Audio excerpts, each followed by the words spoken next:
નમસ્કાર વિદ્યાર્થી મિત્રો, સ્કાય ઇન્ટરનેશનલ ઓનલાઈન શિક્ષણમાં આપનું સ્વાગત છે। વિદ્યાર્થી મિત્રો, આજે આપણે ધોરણ 7 અને તેમાં પ્રકરણ 3 દિલ્હી સલ્તનત વિશે અભ્યાસ કરતા હતા અને તેની અંદર આપણે ગુલામ વંશ, ખલજી વંશ, તગલક વંશ, સૈયદ વંશ, લોધી વંશ વિશે અભ્યાસ કર્યો। આ ઉપરાંત આપણે દિલ્હી સલ્તનતની શાસન વ્યવસ્થા વિશે પણ આપણે અભ્યાસ કર્યો હતો।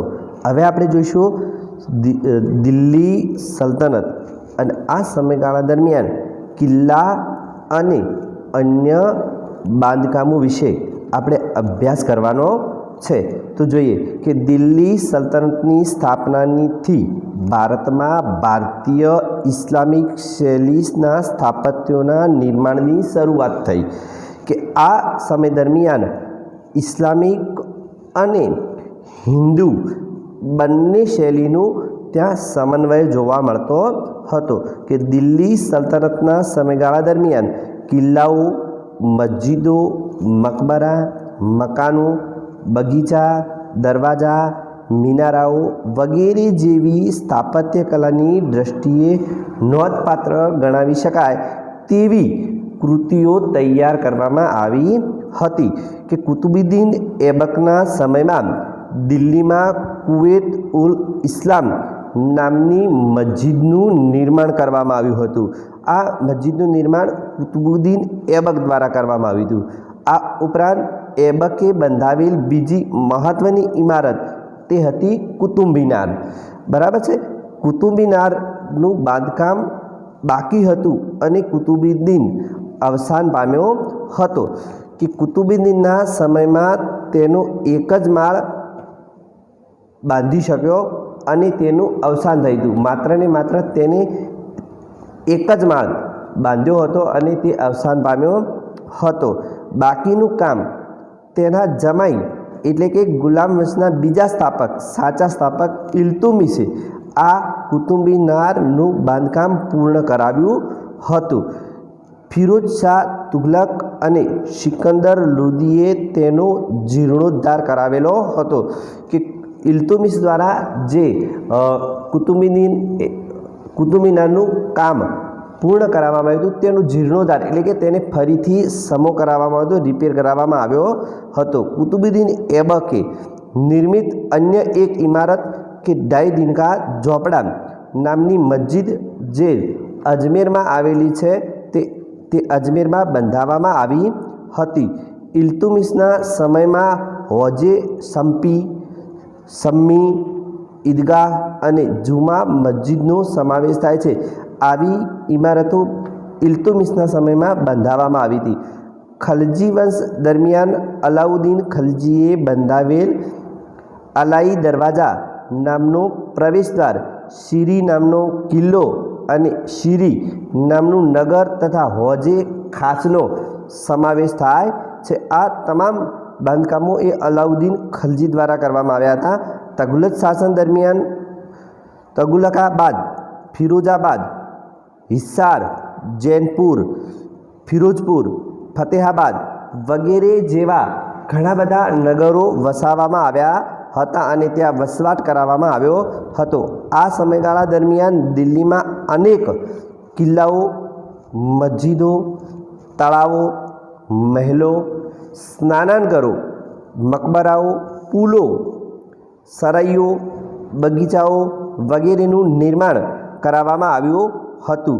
સૈયદ અને લોધી વંશ દરમિયાન મકબરાઓ અને મસ્જિદોનું નિર્માણ થયું હતું જેમાં બંદેખાનનો ગુંજબ, બડા ગુંજબ, મોઠીની મસ્જિદ અને શાહબુદ્દીનનો મકબરો મુખ્ય છે કે મુસ્લિમ બિરાદરો અથવા તો મુસ્લિમ સંપ્રદાયની અંદર કે કોઈ પણ રાજા મૃત્યુ પામે તો તેના ઉપર જે ચણવામાં આવે છે તેને મકબરો કહેવામાં આવે છે। આવા ઘણા બધા મકબરાઓ દિલ્હી સલ્તનતમાં મુગલકાલીન સમયમાં થઈ ગયેલા જોવા મળે છે। હવે આપણે જોઈશું કે દિલ્હી સલ્તનતમાં ગુલામ વંશ, ખલજી વંશ અને તઘલક વંશ, સૈયદ વંશ અને લોદી વંશના પતન બાદ બે મહત્ત્વના રાજ્યો એટલે કે વિજયનગર સામ્રાજ્ય અને બહમની રાજ્ય અસ્તિત્વમાં આવ્યા। તો આ બંને સામ્રાજ્યનો આપણે અભ્યાસ કરવાનો છે। તો જોઈએ કે તઘલક વંશના નિર્બળ શાસનનો સુલતાનોનો સમય દરમિયાન દિલ્હી સલ્તનતના વિઘટનની પ્રક્રિયાનો પ્રારંભ થયો। વિઘટન એટલે કે શું છે કે અલગ અલગ જે ઉમરાવો હતા એ ઉમરાવો સ્વતંત્ર થવા લાગ્યા। સૈયદ વંશ અને લોદી વંશ દરમિયાન આ પ્રક્રિયા ઝડપી બની। જે પ્રક્રિયા ધીમી હતી તે હવે થોડી ઝડપી બની। તુમેરના આક્રમણના કારણે પણ સ્થિતિ વધુ વણસી હતી કે તુમેર દ્વારા જે આક્રમણ કરવામાં આવ્યું અને તેના કારણે દિલ્હી સલ્તનતની અંદર પરિસ્થિતિ થોડી વધારે વણસી હતી। આ બધી પરિસ્થિતિના કારણે ઉત્તર અને દક્ષિણ ભારતના અનેક પ્રદેશો સ્વતંત્ર થયા, જેમાં વિજયનગર, બહમની, માળવા, મેવાડ, બંગાળ, જાનપુર વગેરેનો સમાવેશ થાય છે। અહીં આપણે વિજયનગર અને બહમની રાજ્ય વિશે થોડી વાત કરવાની છે। તો સૌપ્રથમ જોઈશું આપણે વિજયનગર રાજ્ય અને વિજયનગર રાજ્યની સ્થાપના કે વિજયનગર રાજ્ય તથા શહેરની સ્થાપના તુંગભદ્રા નદીના દક્ષિણ કાંઠે આવેલા હમ્પી એટલે કે પંપામાં ઈસવીસન 1336માં હરિહર અને બુકા નામે બે ભાઈઓએ કરી હતી। તેમને તે સમયના સ્વામી માધવ વિદ્યારણ્ય તેમજ સાયણાચાર્ય નામના વિદ્વાને પ્રેરણા આપી હતી અને તેમના માર્ગદર્શન નીચે વિજયનગર સામ્રાજ્યની સ્થાપના કરવામાં આવી। કેટલાક વિદ્વાનોની માન્યતા પ્રમાણે વિજયનગર રાજ્યની પૂર્વ હરિહર અને બુકા બંને ભાઈઓ હોયસળ રાજા વીર બલ્લાળ ત્રીજાની સેવામાં હતા અને તેમણે આ વિજયનગર રાજ્યની સ્થાપના કરી હતી। હવે જોઈએ કે વિજયનગર રાજ્યની અંદર કેટલાક શાસકો થઈ ગયા તે તો કે વિજયનગર રાજ્યમાં અનુક્રમે સંગમ, સાલુવ, તુળુવ તથા અરિવીડુ એમ 4 રાજ્ય વંશો થઈ ગયા। આ વંશોમાં કેટલાક અગત્યના રાજાઓ, શક્તિશાળી રાજાઓ પણ થઈ ગયા। તો આ ચારેય વંશ છે, આ ચારેય વંશોનો આપણે ટૂંકમાં થોડો પરિચય મેળવીશું। કે સંગમ વંશ કે આ વંશનો પ્રથમ શાસક હરિહર ઈસવીસન 1336 થી 1356 એટલે કે 20 વર્ષ સુધી તેને શાસન કર્યું હતું। તેના મોટા ભાઈ બુકા યાદવ વંશના કોઈ સંગમ નામે માણસના પુત્રો હતા। તે ઉપરથી હરિહરે સ્થાપેલો વંશ રાજવંશ સંગમ નામે ઓળખાયો। હરિહરે તેના ભાઈ બુકાને શાસક અને યુવરાજ નિમ્યો હતો। તેણે પાંડ્ય રાજ્યને કેટલાક પ્રદેશો જીતી લીધા હતા। તેના સામ્રાજ્યમાં વિજયનગરનું રાજ્ય કૃષ્ણા નદીથી લઈ અને કાવેરી નદી સુધી અને પશ્ચિમે અરબ સાગરના કિનારા સુધી વિસ્તરેલું જોવા મળતું હતું। હરિહરના અવસાન પછી તેનો મોટો ભાઈ બુકા વિજયનગરની ગાદી ઉપર બેઠો। તેણે મદુરા જીતીને છેક રામેશ્વર સુધી વિજયનગરની સીમા વધારી હતી। આમ વિજયનગર રાજ્ય મટી એક સામ્રાજ્ય બન્યું હતું। ત્યારબાદ આવે છે સાલુવ વંશ કે સાલુવ વંશનો સ્થાપક નરસિંહ શક્તિશાળી પુરવાર થયો। તેણે ઈસવીસન 1486 થી 1505 એટલે કે લગભગ 6 વર્ષ સુધી રાજ્ય કર્યું હતું। તેણે યુદ્ધમાં વિજય મેળવી પરાજિત થયેલા કેટલાક પ્રદેશો પુનઃ પરત મેળવ્યા હતા।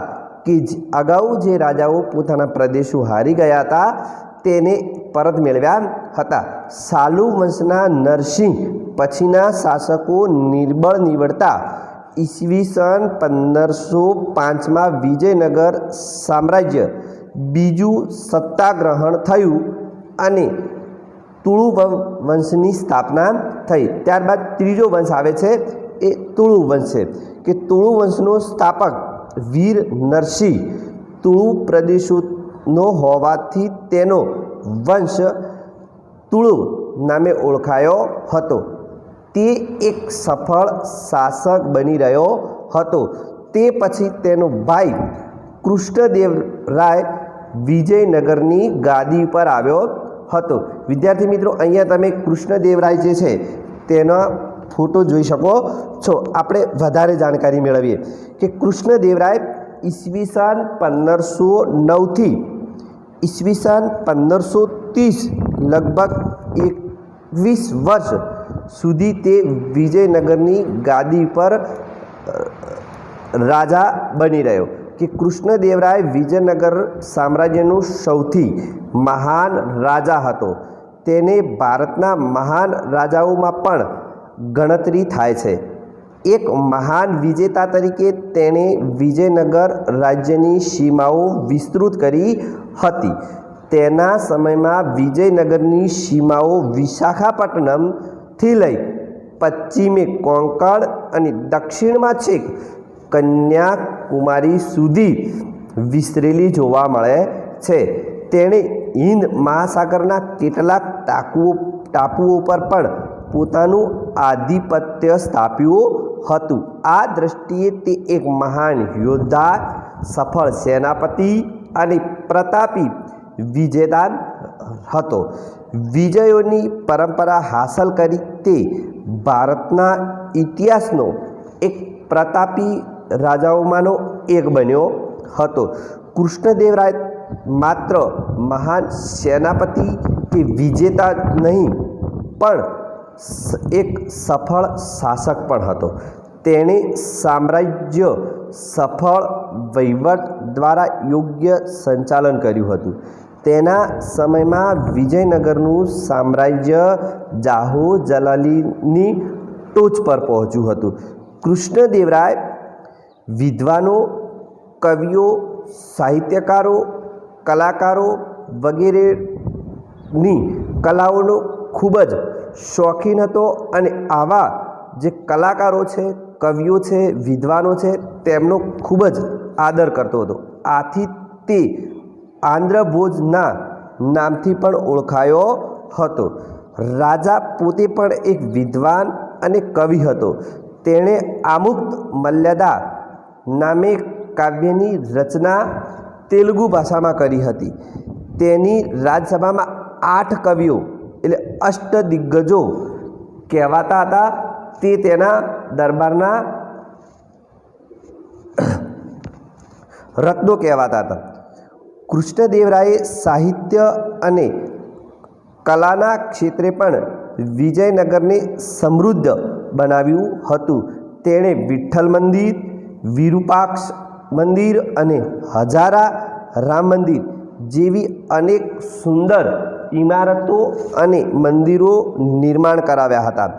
આ રાજા પોતે વૈષ્ણવ ધર્મી હોવા છતાં બધા જ ધર્મો અને સંપ્રદાયો પ્રત્યે સહિષ્ણુ રાજા હતો. તેણે ગોવાના ફિરંગી ગવર્નર આલ્બુકર્ક સાથે નિકટના સંબંધો વિકસાવ્યા હતા. કૃષ્ણદેવરાયના અવસાન બાદ વિજયનગરમાં આંતરિક સંઘર્ષ અને કાવતરા શરૂ થયા.